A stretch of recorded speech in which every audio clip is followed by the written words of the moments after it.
తప్పు మేఘనాది, రాజీవ్ది కాదు, తప్పు రమేష్ది, శకుంతల. అంటే 2 కోట్లు అంట వ్యాపారానికి ఇస్తే ఫీలింగ్స్ వస్తాయట. డబ్బునే చేసుకోవచ్చు కదా, మేఘనాన్ని ఎందుకు చేసుకోవడం?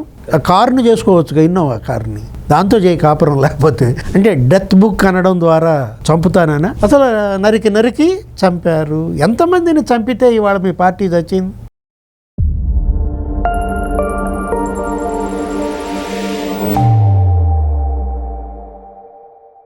నమస్తే, welcome to think Andhra. Jogi Ramesh మాజీ మంత్రి, వైసీపీలో కీలక నేత. ఆయన నిన్న ప్రెస్ మీట్ పెట్టారు. మహా టీవీ ఎండి గారిని బామర్ది అంటూ సంబోధించారు, వంశీ గారిని. తర్వాత మరి పర్యవసానం ఆయన కూడా కౌంటర్ వీడియో చేశారు.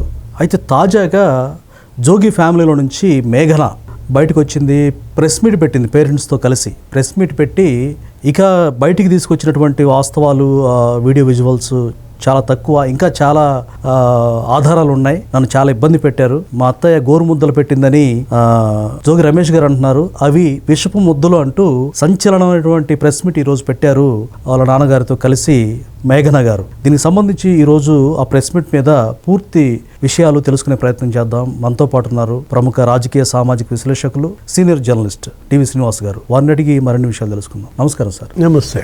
జోగి రమేష్ చాలా పరుష పదజాలంతో నిన్న ప్రెస్ మీట్ పెట్టి మహా టీవీ వంశీ గారిని టార్గెట్ చేసి మాట్లాడారు. నా పర్సనల్ వీడియోస్ బయటికి తీసుకొచ్చావా బామ్మర్ది, నీ భార్య నా చెల్లెలు, ఆవిడ దగ్గరికి వెళ్తే నిన్ను చెప్పుతో కొట్టుద్దని పరుష పదజాలం వాడారు. ఆయన కూడా తర్వాత సాయంకాలం మీడియా పెట్టి పావుగారు అంటూనే సెటైరికల్గా ఆయన కౌంటర్ చేశారు. అయితే తాజాగా ఈరోజు ఆయన కోడలు సార్ మేఘన గారు ప్రెస్ మీట్ పెట్టి సంచలన విషయాలు వెల్లడించారు. నాకు అవి విషప ముద్దలు, మా అత్తయ్య ఈ విషయం తెలిసే గోప్యంగా ఉంచి ఫైనాన్షియల్గా నన్ను టార్గెట్ చేశారు, అలాగే నన్ను చంపబోయారు, ఇంకా చాలా ఆధారాలు ఉన్నాయి, వీడియో విజువల్స్ ఉన్నాయని చెప్పి వాళ్ళ నాన్నగారితో ప్రెస్ మీట్లో మాట్లాడారు. ఆవిడ ప్రెస్ మీట్ మీద మీరేం చెప్తారు? అంటే తప్పు మేఘనాది, రాజీవ్ది కాదు, తప్పు రమేష్ది, శకుంతల పేరెంట్స్దే, రాజీవ్ పేరెంట్స్. రాజీవే చెప్పాడు ఆ మాట. ఆ రోజు ఏదో వీడియోలో ఆమె వదిలిన వాటిల్లో మనం చూస్తే ఆ పంచాయతీల్లో రాజీవ్ ఒక టేబుల్ ఎక్కి ఎగబడ్డాడు వాళ్ళ నాన్న మీద చాలా అగ్రెసివ్గా దూకుడుగా కొట్టబోయినంత పని చేశాడు. అంతా నువ్వే చేసావు, నాకు ఇష్టం లేకపోయినా 10 మందిని పిలిపించి నా బ్రెయిన్ వాష్ చేసి మరీ పెళ్లి చేశావు. అంటే ఇప్పుడు కోడలు దోషులు అత్తమామలే అని చెప్తాను, కొడుకు దోషులు తన తల్లిదండ్రులే అని చెప్తున్నాడు. అంటే ఈ కేసులో A1 జోగి శకుంతల, A2 జోగి రమేష్. డెఫినెట్గా రాజీవిక A3 కిందకు వస్తాడు. అతనికి ఇష్టం లేని పెళ్లి చేశారు వీళ్ళు. కరెక్ట్ సార్, ఆయన స్వయంగా చెప్పారు. ఇప్పుడు అమ్మాయితో కూడా చెప్పాడు, మేఘనాతో కూడా. ఏది నీ పెయిన్ నా పెయిన్ కాదన్నాడు. మీరు వినే ఉంటారు. అంటే పెయిన్ మేఘనాకు ఉందని రాజీవ్కి తెలుసు. నీ పెయిన్ నువ్వు నీ ఇంట్లో ఉండు, నీ పెయిన్ గనక నువ్వు నా దగ్గరకు తీసుకొస్తే అది నా పెయిన్ కాకపోయినా మా అమ్మ నాన్న నన్ను టార్చర్ పెడుతున్నారు. అంటే ఇప్పుడు రమేష్ శకుంతల టార్చరు ఇటు కోడలకే కాదు, కొడుకు కూడా ఉంది. అరే నిన్న కాక మొన్నాళ్ళు పెళ్లి చేసుకున్నారు, నమ్మించి మోసం చేశారు. అంటే బీసీ బిడ్డ గొంతు బీసీ నాయకుడు కోసాడు. ఒక గౌడ బిడ్డ గొంతును కోసిన గౌడ నాయకుడా జోగి రమేష్ గౌడ్? డెఫినెట్గా ఆయనకి రిఫ్లెక్ట్ అయ్యింది సార్. గతంలో బీసీ కార్డు తీసి మరి ఇష్టానుసారంగా ఆయన నోరు పారేసుకున్న నేపథ్యం. అమర్నాథ్ గౌడ్ చనిపోయినప్పుడు కనీసం ఆ అంశం మీద మాట్లాడకపోగా దాన్ని సర్దిపుచ్చే ప్రయత్నం చేశారు, కాంప్రమైజ్ చేసే ప్రయత్నం. అంతే కదా, ఒక బీసీని గుద్ది చంపినటువంటి బీసీ నాయకుడు జోగి రమేష్, సీదిరి అప్పలరాజు కొడుకు. ఒక బీసీ దానయ్యని గుద్ది చంపినటువంటి సీదిరి అప్పలరాజు కొడుకు. వీళ్ళు బీసీలు అని చెప్పి మళ్ళీ తీసుకొస్తారు. ఒక దళితుడి భార్యని వస్త్రాపహరణం చేసిన బీసీ, విరూపాక్ష. ఒక దళితుడి ఇంటిపైకి దాడికి వెళ్ళినటువంటి ఎమ్మెల్యే బీసీ విరూపాక్షి. జగన్మోహన్ రెడ్డి ఏమంటాడు, బీసీలపై అణిచివేత అని చెప్పి నిన్న మీటింగ్ పెడతాడు, ఇవాళ మాట్లాడతాడు, ఆ విడుదల రజనీతో మాట్లాడిస్తాడు, చనిపోయిన వేణుగోపాలకృష్ణ లేకపోతే అనిల్ కుమార్ యాదవ్ వీళ్ళందరినీ దించుతారు. ఇక్కడ మనం తను ఒకటే మాట అన్నది, మీరు కూడా ఇంట్రోలో చెప్పారు, ఏమని, మేఘన నాకు పెట్టింది గోరు ముద్దలు కాదు విషపు ముద్దలు. కరెక్టే కదా. ఒక పాలిష్డ్ విలన్ లాగా ఆమె, ఎవరు, శకుంతల మేడం ఏమని మాట్లాడారు. ఆ ఆడియో మనం వింటుంటే ఏమని చెప్తున్నారు, నిజంగా నీ కొడుకు సమస్య ఉందా లేదా, సమస్య ఉందని తెలిసి పెళ్లి చేశారా లేదా, గొంతు కోసారా లేదా. కానీ ఆ బిడ్డ అది తెలిసి కూడా నిన్ను అత్తమ్మ అంటూ వేడుకుంటోంది. అవును, ఏమని నువ్వేమంటున్నావు? ఆకట్టుకోవాలమ్మా, మచ్చిక చేసుకోవాలమ్మా, ఫీలింగ్స్ వస్తాయమ్మా. అంటే ఇన్నోవా కారు వస్తే అది చూస్తే ఫీలింగ్స్ వస్తాయా? అదే సార్, చాలా ఆమె చూడడానికి చాలా సౌమ్యంగా అనిపిస్తారు శకుంతల గారు. కానీ ఎందుకు ఈ టైప్ ఆఫ్ మాటలు ఆమె మాట్లాడిందో ఇప్పటికీ అర్థం కావట్లేదు. అంటే ఆయనకి ఇంట్రెస్ట్ లేకపోయినా, లేకపోతే కొంతమంది విషయం లేకపోయినా అని చెప్పి అంటున్నారు. లేకపోయినా తెలిసి పెళ్లి చేయడం అనేది ఒక ఆడబిడ్డ నిలువున గొంతు కోయడమే అది. కానీ ఎందుకు ఆ విధంగా ఆవిడ మాట్లాడుతున్నారో ప్రజలకు విస్మయానికి గురి చేసింది సార్. అంటే 2 కోట్లు అంట వ్యాపారానికి ఇస్తే ఫీలింగ్స్ వస్తాయట. అవును, ఇది ఎక్కడ లాజిక్ మరి? ఏం ఫీలింగ్స్ రా నాయన? ఇన్నోవా కారు చూస్తే ఫీలింగ్స్ వస్తాయా? అంటే కారు మీద వస్తాయా, పెళ్ళాం మీద వస్తాయా? అంటే వీళ్ళు ఏంటంటే డబ్బు పొరలు గమ్మే కళ్ళకి. ఆ డబ్బు కోసం చేసుకున్న పెళ్ళి. అక్కడ సూర్యాపేటలో వీళ్ళు చేస్తున్న వ్యాపారం ఆ గోల్డ్ మర్చెంట్స్ కాబట్టి కన్నేశారు, వెంటబడి తిరిగారు, వేధించారు, పెళ్లి చేసుకుని ఆ పిల్ల గొంతు కోసారు. ఇప్పుడు ఆమె అంటోంది, శకుంతల మేడం ఆడియో వింటే ఏమన్నారు ఆమె? చిన్నోడికి పెద్ద సంబంధం, చాలా పెద్దోళ్ళు, ప్రియాంకకి 50 లక్షల కట్నం ఇస్తాం అంటున్నారు, ఆడపడుచు కట్నం, స్థలం ఇస్తారంట. అంటే అదే గోరుముద్దలు. ఇతను రమేష్ మాట్లాడుతూ ఏది లాలనగా చూసుకుంది నా భార్య, ఇదా లాలన? 2 కోట్లు ఇవ్వమనడం లాలన, ఇన్నోవా కారు అడగటం లాలన, 50 లక్షల ఆడపడుచు కట్నం అడగటం గోరుముద్ద.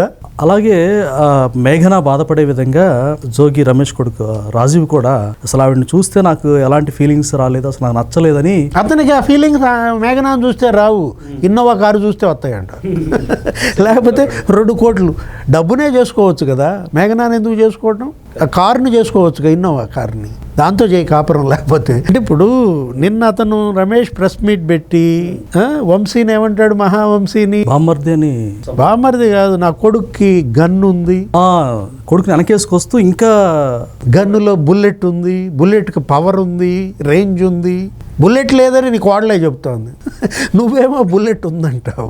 అవును, ఇక్కడ గన్ను బుల్లెట్ కాదండి. అతను మాట్లాడుతూ రమేష్ ఇంకో మాట అన్నాడు, red book Lokesh red book అంటున్నావు, ఇక్కడ డెడ్ బుక్ ఉందన్నాడు. డెడ్ బుక్ కాదు, అసలు డెత్ బుక్ అన్నాడు. దీనిపైన వాళ్ళకి చర్చ. అంటే డెత్ బుక్ అనడం ద్వారా చంపుతానా? అంతేగా సార్. మరి బెదిరిస్తున్నాడా? ఎవరిని చంపుతాడు? లోకేష్ని చంపుతాడా? మహావంశీని చంపుతాడా?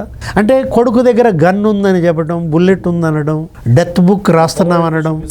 రాజీ పవర్ నీకు తెలియాలంటే అంటూ, అంటే లోపాన్ని కప్పిపుచ్చుకునే ప్రయత్నం చేయడం మాత్రమే కాదు, ఒక రకంగా మీరు అన్నట్టుగా బెదిరించే ప్రయత్నం. అంటే చంపేస్తాం, మేము మరణ శాసనం రాస్తాం అనేటువంటి వార్నింగ్ సార్ అది. ఇప్పుడు ఆల్రెడీ మరణ శాసనం రాసినందుకే మీ పార్టీకి మరణ శాసనం. జనానికి వీళ్ళు 5 ఏళ్ళు జగన్ పాలనలో డెత్ బుక్ చూపించారు, అందుకే మీ పార్టీకి డెత్ బుక్ ప్రజలు ఇచ్చారు. వరుసపెట్టి అందరినీ చంపేశారు. అతను వివేకానంద రెడ్డి దగ్గర నుంచి నరికి చంపారు, మెడ కోసి చంపారు, జై జగన్ అనలేదని గొంతు కోసారు, సజీవ దహనం చేశారు కదా అమర్నాథ్ గౌడ్ని.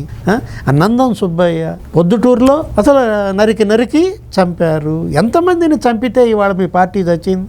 అయినా డెత్ బుక్ అంటే జగన్మోహన్ రెడ్డి ఇవాళ ఎందుకని మేఘన పంచాయతీ చేయలేదు, సెటిల్మెంట్ చేయలేదు? వాళ్ళు జగన్మోహన్ రెడ్డి కలవాలని ప్రయత్నించామని మేఘన ఈరోజు అవును సార్, ప్రెస్ మీట్లో జగన్మోహన్ రెడ్డి దగ్గర అపాయింట్మెంట్ ఇవ్వకుండా అడ్డుకున్నది ఎవరు? అంబటి రాంబాబా.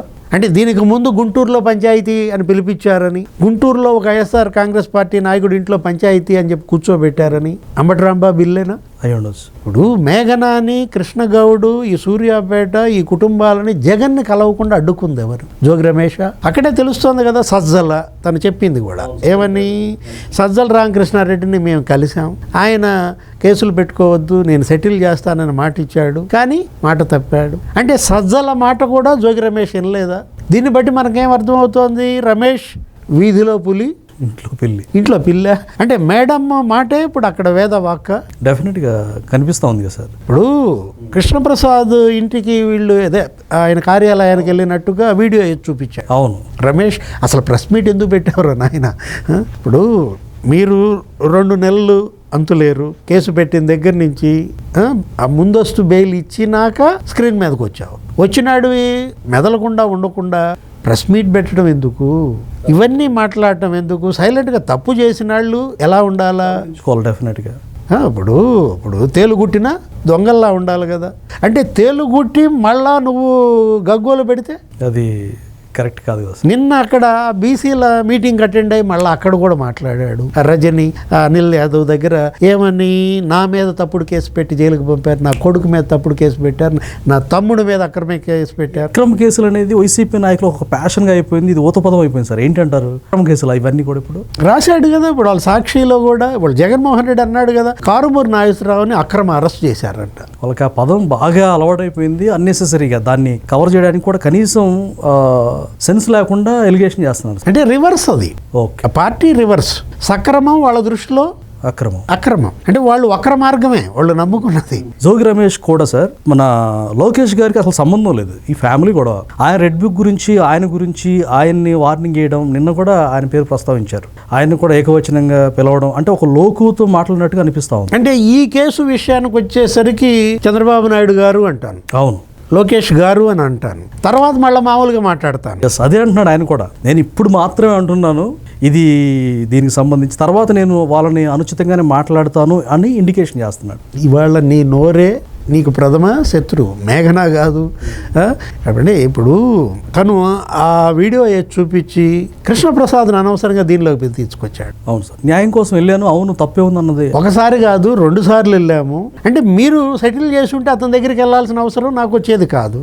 జగన్మోహన్ రెడ్డి అపాయింట్మెంట్ ఇస్తే సెటిల్ అయిపోయేది. లేకపోతే సజ్జల రామకృష్ణారెడ్డి మాట జోగి రమేష్ విని వాళ్ళు ఇచ్చిన డబ్బులు కనుక తిరిగిచ్చుంటే, ఆ గోల్డ్ మొత్తం, ఆ డైమండ్, ఆ జ్యువెలరీ ఏదో పెట్టారు, అవన్నీ వాళ్ళకి తిరిగిచ్చి వాళ్ళకి ఏదో పరిహారం ఇచ్చి, ఆ రోజు గుంటూరు పంచాయతీలో ఎంత కొప్పుకున్నారో అంత గనక నువ్వు నిలబడి ఉంటే అసలు ఇక్కడ దాకా వచ్చేది కాదు. ఇప్పుడు కృష్ణప్రసాద్ కూడా చెప్పాడు, వసంత కృష్ణప్రసాద్ ఏమన్నాడు, వచ్చిన మాట నిజమే, నా దగ్గరకు వచ్చితే నేను ఒకటే చెప్పాను, కేసులు ఎందుకమ్మా, పరిష్కారం చేసుకోండి, మంచి మాట కదా, రాజీ చేసుకోండి అని నేను చెప్పి పంపాను, దీంట్లో నేనేమి రాజకీయం చేశాను. ఆ మాట మేఘనా కూడా చెప్పి, మేఘనా కూడా అదే చెప్పి, నేను న్యాయం కోసం వెళ్ళాను అని చెప్పింది. మీరు కేసులు పెట్టుకోవద్దు, రాజీ చేసుకోమని కృష్ణప్రసాద్ చెప్పాడని. అంటే ఇప్పుడు కృష్ణప్రసాద్ దోష అంటే నిజమే, జోగి రమేష్ చెప్పినట్టుగా ఈ ప్రభుత్వమే ప్రధాన దోషి. ఎందుకంటే కేసు పెట్టి 2 నెలలు అయినా నేను అరెస్ట్ చేయలేదు కదా. ఫ్రీగా వదిలేయడమే చేసిన తప్పు అంటారు, నేరం. Thank you sir. నమస్తే.